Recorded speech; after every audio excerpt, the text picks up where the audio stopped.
Welcome to Samba Samba. Enjoy the video. You begin by making the runtime correct.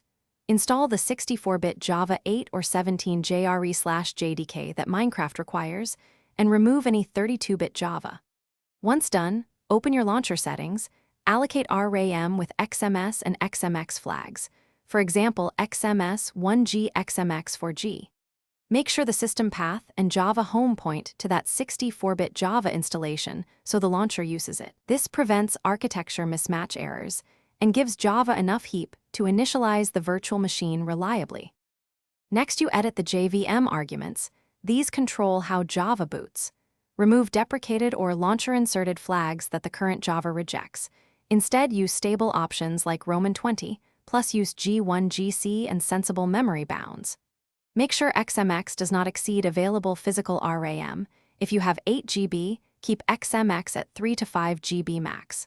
Once adjusted, save and relaunch the game. This step fixes argument parsing failures and lets the VM initialize without hitting invalid option errors or allocation clash. To finish, reinstall the correct 64-bit Java distribution and reboot so environment variables refresh. Then run a clean, vanilla profile to confirm the VM starts. If it does, add mods or resource packs one at a time to find the culprit. If problems continue, run the launcher as administrator and verify Windows page file size. Sometimes virtual memory prevents Java from allocating initial heap. The single most helpful troubleshooting tip is test without mods.